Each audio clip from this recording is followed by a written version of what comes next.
Hey everyone, I wanted to do this video early in the week, but once again, and issues downstairs had me swap it with the one I meant for the day.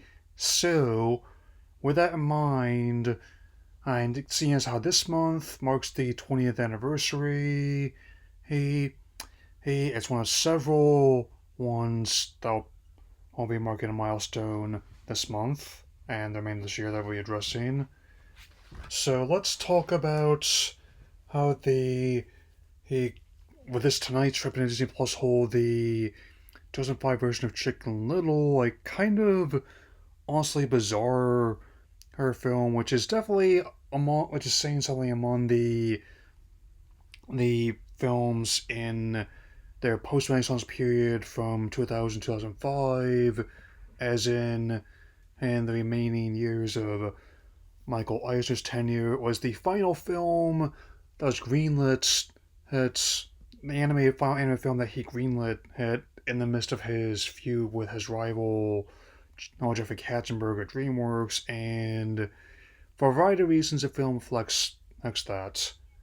And within the time it took to get made and come out, it underwent a lot of changes, which I will be addressing in as well as the movie itself. So let's get started. Of course, given the discourse around Pixar's of late, especially after people have admittedly not entirely without merit concerns about the studio's future, er, it's worth noting that this being their first in-house full CG computer animated film under the main studio, who who was definitely the right before they and Pixar became one, which naturally he was not finalized until after her Eisner was played with Iger, because among the many people that Michael did not get along with, that included a lot of people in Pixar, including their then majority stockholder, her late Apple co-founder Steve Jobs, who also provided a lot of technology to them at the time. And as it turns out, much like the original folktale, as well as their previous as adaptation of the story, which was a wartime cartoon of all things, and was originally going to have the title character be female, he'll but which was apparently vetoed and concerns that they would about appealing to other demographics. There's obviously a Frozen time frame, and with that franchise becoming their highest grossing film, and Elsa and Anna being some of the icons. But I get ahead of myself here. Here, then what was originally going to be like a straight forward telling the story, a complete storybook opening, and with him trying to regain his good standing in the community after him erroneously thinking that the sky is falling when it was just like an acorn horn. And by that point, I think they had at least established that Zach Braff, who was already had an in with the studio through ABC's hit sitcom Scrubs, so let's deal with the revival as it comes, as well as having starred in the little known in the film Garden State, which the discourse on that one is a whole other kettle of fish.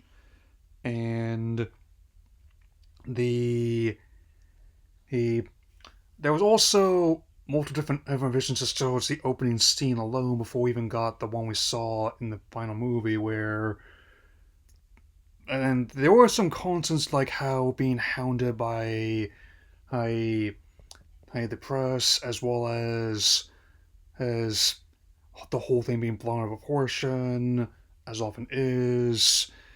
I admittedly do like the lead scene I saw where Buck Clark, his father, who in the final film is a widower, or and one that has been caused a lot of discourse over in the fan base, admittedly, I don't feel too strongly about it, but at least acknowledge where they're coming from. Um, Attempting to make a souffle, which, like 9 times out of 10, when someone in a movie tries to make a souffle, it quite literally blows up in their face. And naturally, because of Eisner's feud with Katzenberg, and as well as envy over how much Shrek had brought in for their rivals, was not an uncommon thing in with his tenure. Here, lots and lots of pop culture er, references, including lots of allusions to Lucasfilm's canon before they outright bought them out. I mean, including the town theater showing Raiders of the Lost Ark before their water tower crashed through them. Um, and I think people gave Dial Destiny a hard time. Huh.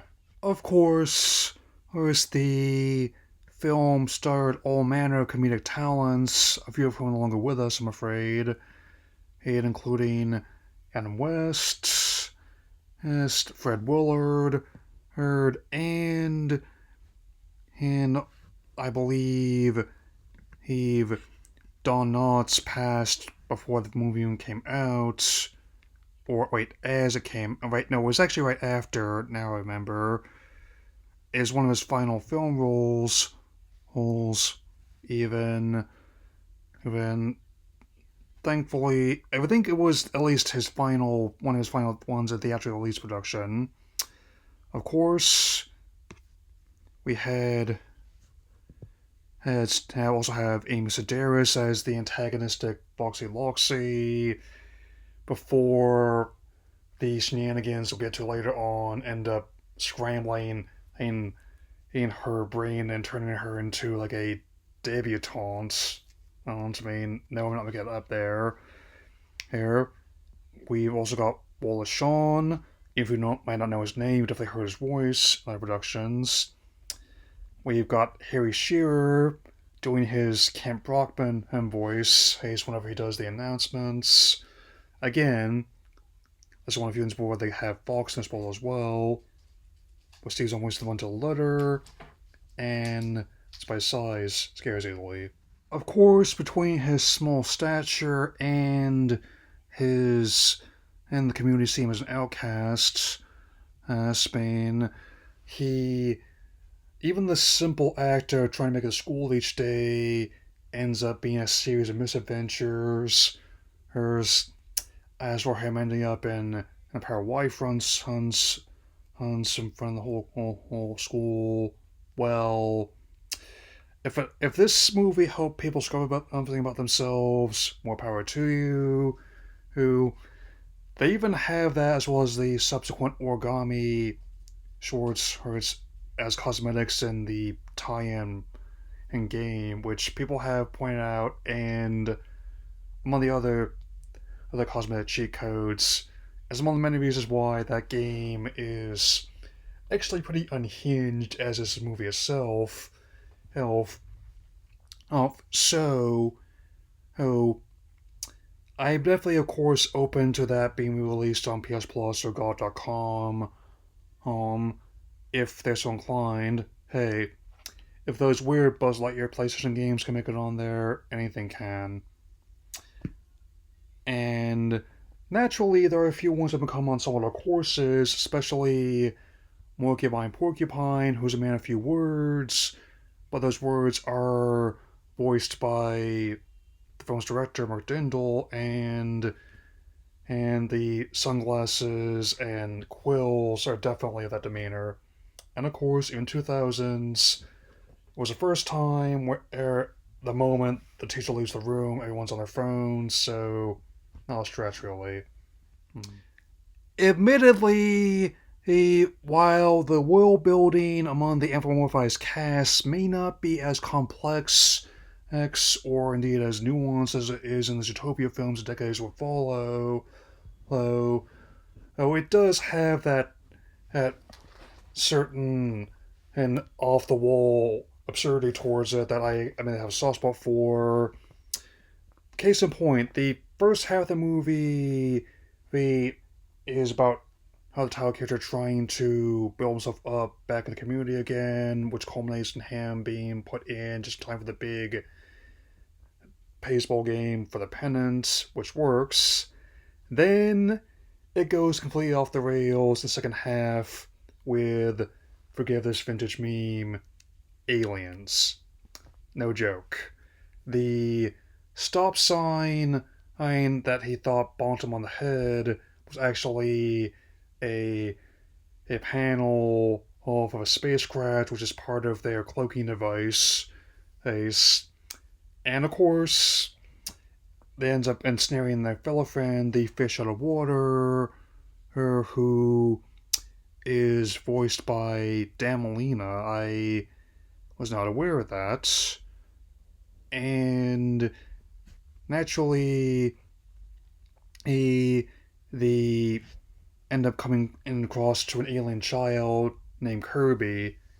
No, he's not a pink Star Warrior, but he's also very cute and also not very vocal either. Though it took 3 young VAs to get this performance together, those being Sean Elmore, Matthew Jostin, and Evan Dunn.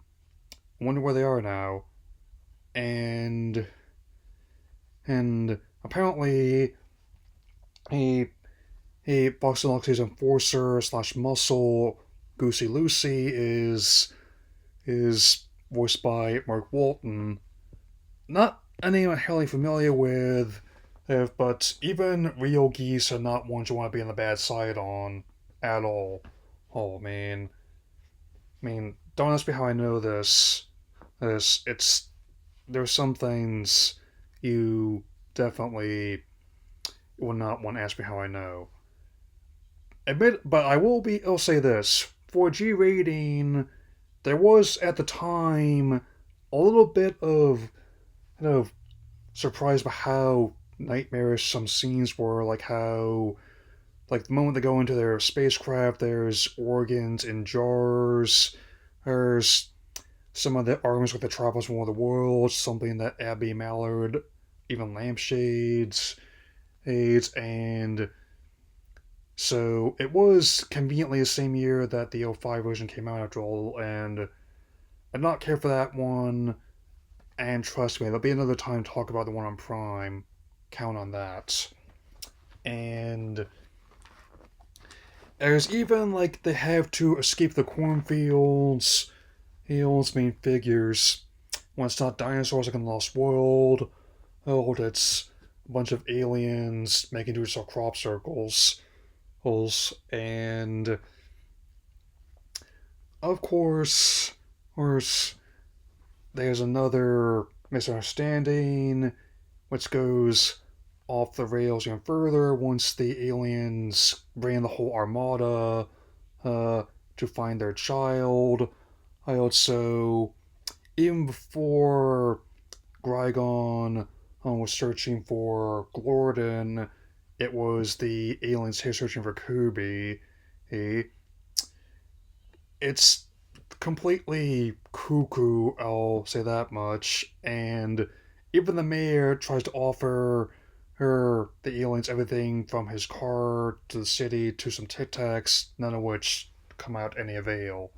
Of course, before they bring the child to the spire on top of City Hall, they do reconcile in the theater. Admittedly, they don't go as deep into the relationship drama as they do with their later works, like Fallen Decades. Compare the relationship to something like this compared to how it handles something like Encanto, Turning Red, or Elemental, and you'll notice a clear difference. That being the case, I do at least have a soft spot for her driving around in a fire truck to Gloria Gaynor. Again, not they haven't done an open world game with a police strike chase enabled. And naturally, Fred Willard, Herd's character, who is the leader of the Armada, and the mother, voiced by Catherine O'Hara, who's definitely whenever you want like a firm but ultimately fair mother figure, I guess you would call her. And he even has like an own variation of the Mickey Mouse watch, albeit with three hands and eyes on it. I mean, I've seen a whole bunch of them. They even have variations on the like a smartwatch face. And again, this leads to Foxy when who is in her containment space on the way back out, again getting her brain scrambled and turned into a debutante on singing oldie songs, man. And of course, they make another movie, a, which is basically turned Chicken into Worf, Abby into Counselor Troy, the fish basically into Data, and the bunch of letter to Worf, more or less, man. Yes. While the film was not the best received, I'll admit, I mean, the IMDb rating of 5.7 out of 10 is actually on the higher end of the reception I've seen, being a user-generated site and all.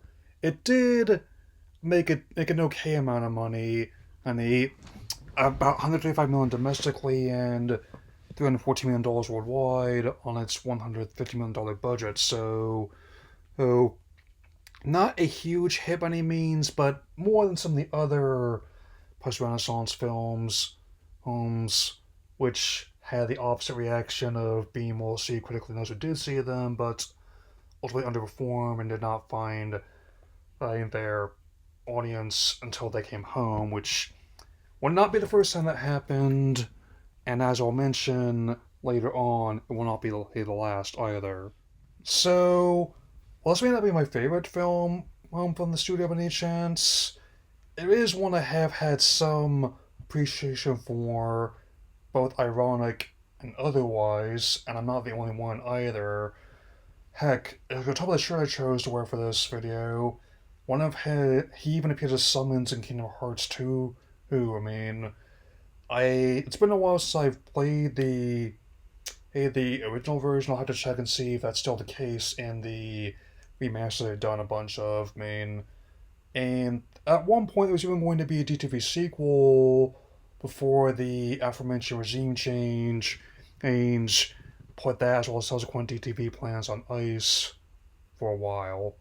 I mean, still, that is my approach to how I do things, where even in their more divisive films are not without at least someone on who will be into them, and someone to at least make something out of them. That is kind of one way that things have been gone, that they've been given value by those who saw them in years past. And it's mean like one week I could be seeing like an hour and 20 minute animated movie in those days. Another could be like a 2 hour plus fantasy film. In some cases, like a 3 hour kaiju movie, and that could be a totally normal weekend for me. I mean, it certainly will not be the only film that's definitely celebrating milestone this year that I'll be covering this month.